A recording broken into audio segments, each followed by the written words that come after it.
Nearly every single game that has had Sweet Baby Inc.'s name attached to it has been a financial or critical failure, and that doesn't seem to be changing anytime soon. But now their latest release, Flintlock Siege of Dawn, is out. The critics are only giving it decent reviews, but there is Man, basically nobody playing it. I have a where few is it? things to show off, but before I get into the topic, if you enjoy the content I create, 500 check out people the links playing in it the right now. description, join the community in my live There streams, there and it consider is. supporting through 500. Patreon or YouTube memberships. Now, I have to talk a lot on this channel about Sweet Baby Inc. It's really the company that kind of set Uh-oh. Gamergate 2 into motion, that gained a lot of attention very quickly, and people are not happy with the content that they are working on. I think Sweet Baby is like, obviously I'm not a fan, but I also think that it's a bit of a like a witch hunt where like people are really mad at them, but it's not like they've invaded these. It's a boogeyman. It is, because it's not like they've invaded these studios and they've like busted in and they said, "Oh, hey, we're going to change all your games. We're going to make everybody here a woman." No, they're welcomed with open arms and paid for coming. Like, there's a reason for that. Yeah, they're being paid to do that. Like, the people that work there want them to be there. It's not like it's some kind of random, chance. And ultimately altering. Yeah, they're getting paid to do it. But now their latest release, Flintlock Siege of Dawn, has finally come out, and boy, is it already looking like a disaster. Now, first off the bat, I have to say it is a terrible idea for companies to launch on a weekday, unless you are already a massive studio. Like From Software can launch on It doesn't matter. Yeah, if you have a good game, your launch day matters a little bit, right? But I think that a really good example of this is like Enshrouded. Enshrouded came out like a few days after Pal World did. And Enshrouded still had over 100,000 people playing it because it was a very good game. any day of the week, right? But when you are relatively unknown or you're a smaller studio, it is not smart to launch on a weekday, especially in the morning. And that is exactly what happened with Flintlock Siege of Dawn. Thursday morning, they said to themselves, this is the best time to launch a game. So of course, going into launch weekend, I am sure that we are going to see slightly higher player numbers, but for launch, Nope. Guess not. Can't win them all. these are just terrible to go off of at this point in time. As you can see, judging by the Steam charts, so far, very bad. Players in the game right now, 600. And of course, the all-time peak was 2 hours ago at launch with 607 people online. It went up, guys. Of course, there are It went some all the way to caveats 648. because it is on Game Pass, and I do think that it probably... I love how people were coping, saying it's actually doing well on Game Pass.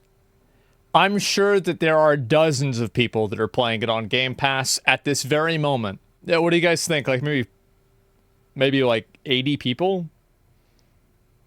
Like maybe a few hundred, maybe? Is getting quite a bit of traction that way, but of course we know that Game Pass really isn't all that positive for studios. We've heard several developers come out and say, well, we do still ultimately rely on individual sales off of Game Pass, and I'm sure that this studio is as well, but, well, it doesn't look like many people are going to really be buying this or financially supporting it. Now, of course, I would have played this game if it had come out on a day that nothing else was going on. I would have, because I played Starfield,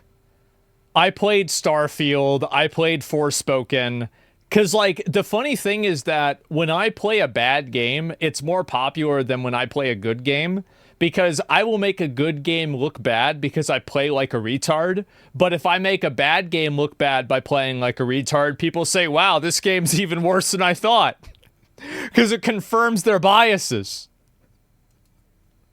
Do not trust critic reviews. I play so the myself, bad gameplays are even more popular. And it will be interesting to see how users rate this game. But so far, it's only looking decent for this. Now, a 71 is not awful by any means. A 71, a 7 out of 10 is very high. That's a good game. Like, if somebody tells me a game is a 7 out of 10, I'm going to think that, like, this is an above average game. If a game comes out and it has 700 peak players, it's not a 7. Because if it was, it would have more people playing it. Come on. But we are talking about critics who do generally support the messaging and ultimately Exactly. You should never take critics seriously. ideology that is Except shoved me. into products like this. So you Of would course. think that, of course, they are going to look past all of the technical issues and any story issues, right, in order to promote a game that supports their ideology. But ultimately, even they're saying it's not perfect. It does things well, like the open world, and it is wow. a fun experience that blends action and the Souls-like genre together. But I thought they were... I guess this confirms it. I guess they are using AI to write articles now. Huh. Well, there it is. It's confirmed. it's still got issues. Now, of course, I don't necessarily think that, again, the critics are to be trusted, but it is interesting seeing them giving the game these scores. And of course, when it comes to Sweet Baby Inc., we know their focus is injecting DEI ideology into the product that they're hired to work on, but everything they're involved with just sucks. They've got bad... Well, I think that this is really a which came first, the chicken or the egg. I think that if you apply the logic that you don't care about the vision of your story or your game so much that you hire somebody else to tell you what it should be, it implies that the story and vision of your game probably didn't matter that much to you in the first place. So you probably didn't put that much work into it, and you didn't care that much about it. So it's kind of like, yes, they're involved with all of these things that are problematic or not successful, but the fact that they are becoming involved implies a lack of care. Scripts, character designs, gameplay, I mean, you name it. Here's the other thing, right? Like, who the fuck thought it was a good idea to make a Souls-like game with a female character and not give her a fat ass? If you're gonna be watching her the entire time, who the fuck thought that? Really? Like, I mean, you look at the first Descendant, you look at Stellar Blade. What are we even talking about here? It's got a problem. I have not seen a single game with Sweet Baby Inc.'s name attached to it that across the board was fantastic. I think the closest game we really got was God of War Ragnarok, but even that faced a lot of criticism because they did ultimately decide to race swap characters, and the story was much slower paced than the first game in the, of course, new... We assume it's going to be trilogy. We haven't really gotten any news on what's coming after Ragnarok, but regardless, that's the closest we've gotten to a really good game, and even that was not perfect. I mean, is Sweet Baby Inc. the company you call when your game sucks so much that you are desperate to find any audience? So you I think that's exactly what it is. I think the game sucked before Sweet Baby was even involved. I don't think Sweet Baby came in and ruined the game. I think the game was already ruined. Allow them to reskin it and add cringe dialogue or backstories in hopes modern audiences will show up. Newsflash, they don't, because they don't exist. And we are seeing game after game after game release that doesn't have a real audience that they're targeting. Again, modern audiences do not exist. Closest group of people to that are sensitive snowflakes on social media, and they are not showing up to support products like this. I mean, they're too busy protesting Genshin Impact by spending money in the game and complaining about it and talking about it all day. Yeah, they don't have time to play this game. They don't have time to do that. They have to virtue signal in a game that they've spent $20,000 in, and it doesn't matter if they literally, like, bro, that game could have, like, actual fucking KKK members in it, and somehow these people would find a reason to justify still playing it, even though they're complaining about skin tone. Absolutely. They are addicted to the game. Guess what? What a big fucking surprise. The people that are playing a gacha game are people that have no self-control. Wow. Oh, I can't believe it. It's like I went to Golden Corral a few months ago. Everybody there was fat. What a fucking shock. Suicide Squad killed the Justice League. It had You believe everything. that? It had feminism. It had, of course, race swaps. It had very, very questionable character designs. I mean, that should have been a haven for these individuals, but womp, womp, Corral still womp. exists? On It's Steam, delicious. it only peaked at 13,000 people. That's it. That's all they could muster up on Yep. this platform. That's It is bad. absolutely pathetic. Now, of course, when it comes to Flintlock Siege of Dawn, we have seen a plethora of problems because the trailers initially released to negative reaction. The senior The operations game's just not that good. I mean, like, the thing is, like, DEI won't make a bad game good, and it won't make a good game bad. It'll make a bad game worse. Sure. But it's never gonna ruin a game. That's just the way, like, you look at the combat, like, the combat's just not good.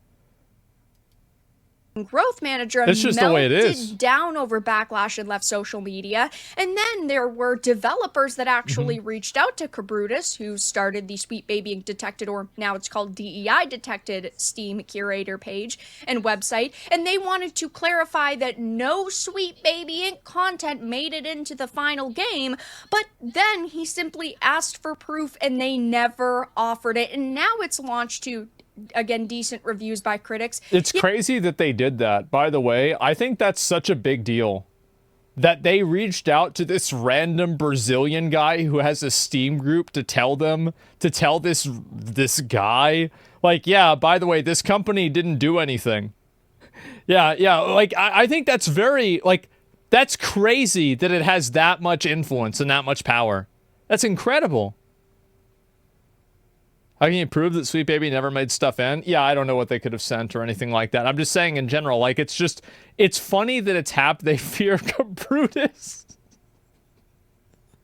Oh my god. It's so funny. Basically, nobody Surprised they didn't contact is you? playing Maybe they it. did. I didn't read the Now, message. I did decide to make an X thread on this, and people are already laughing at them, talking about how pathetic this is. Yeah. Based on the graph, the future for Flintlock Siege of Dawn looks incredibly bright as long as it keeps crawling. Hey, by the way, if any of the devs from Soulframe are still in chat, this is what you guys can look forward to if you release your game with that shitty fucking gameplay. Yeah, you can look forward to 600 people playing it. And a video, people like, wow, this is really bad. And everybody else like, yeah, this is bad. And all the comments, wow, I can't believe how bad it is. Upwards at this Book of shit. astonishingly glacial pace. This really starts to tell you that the people that we are against don't even care about their side. It's all about money and shilling. They have shown their hand and nothing is beyond being played. They do not care. I wish we could see the Game Pass numbers. I want to see them too. Obviously, Dozens of people. we won't unless they hit major milestones and they talk about it on their social media, but that typically... Well, here's what happens, right? They're going to announce it if it's high. They're not going to announce it if it's low. Duh. Does not happen. Well, and I don't expect it to happen here because I don't think the player numbers are going to be much higher. There really wasn't a lot of hype surrounding this game leading up to release. And even now, there's no one really positively talking about it, saying that, oh my god, so far the footage I've seen looks amazing. That's just not happening.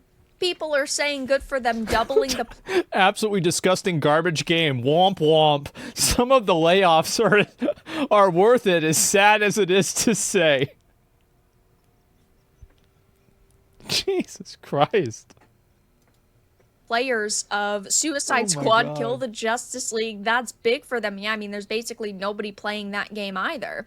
I've never heard of this game. I didn't even know it was out. Yeah, so it will be interesting to see over the next few days for kind of release a weekend worse than how Concord. the numbers end up going for that. No, this game is not even nearly as bad as Concord, because this game is not a live service game. and there's no way that they spent even a fraction of the amount of money that they spent on Concord. It's like Concord is like, this game is like you're out in a canoe and the canoe tips over. It's like, ah, shit, you know, that's the way it is, right? And that's okay. But Concord is like you're the Titanic and you just hit the fucking iceberg. It's a massive game. It will skyrocket in players. I just Totally highly different. doubt it, and this looks to be Concord the next is massive sweet baby. Concord is a shareholder's nightmare. You're so right. It's like, this is the thing that, like, if you're like a games investor, you wake up in the morning, you're like, oh fuck. Inc. failure. Will anybody from this team take to social media and melt down just and a call dream. us all ists and phobes for not supporting this game that has a strong, independent woman of color as the lead? Probably. I'm sure that we are going to see some individuals coming out and calling us ists and phobes, maybe even the media trying to defend this game. Only time will tell, but for now, that's all that I really had to discuss in this video. Let everyone know your thoughts in the comments below. If you enjoyed this, give it a like, and if you didn't, give it a dislike. I appreciate your support either way, but I will talk to you all again in the next video really soon. Well, there it is. And yeah, Ubisoft, it makes me, I don't know about this. I think this is crazy. Like, if you're changing the sexuality of like a historical person, that's crazy. But there's people hiring where they're coming from, something that's so high profile is crap. I don't know how it happens. Yeah, there it is. Concordia, the name of the ship, actually had a disaster. Wait. Oh my god. I just realized. Oh no. You're right. Oh fuck. It's called the Conquer. I forgot all about this. Man.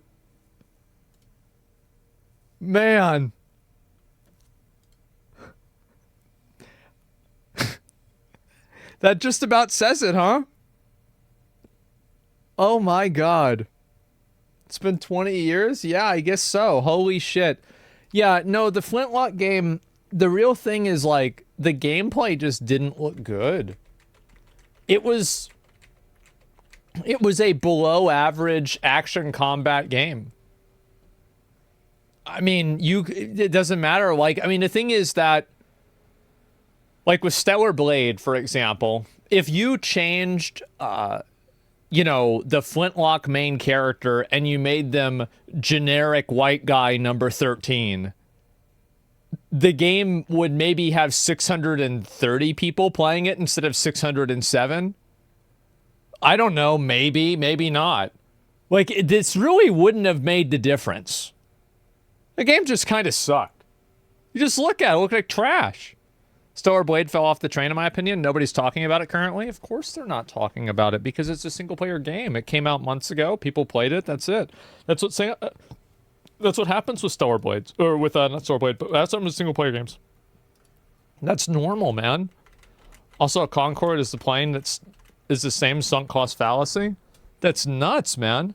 Wonder how people are going to call gamers racist when South of Midnight's an actual game people are looking forward to. Yeah, but they've spent like 3 years developing that. Who knows whenever that's going to happen.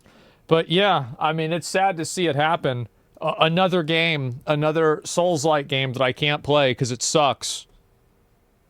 If the gameplay sucks, nobody will play it for more than 15 minutes. You're exactly right.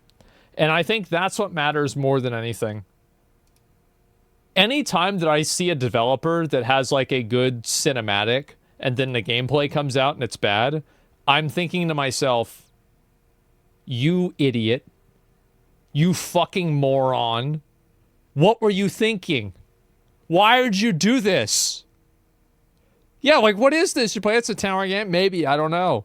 Gameplay is priority number 1. Yeah, it's priority number 1, 2, 3, 4, and 5.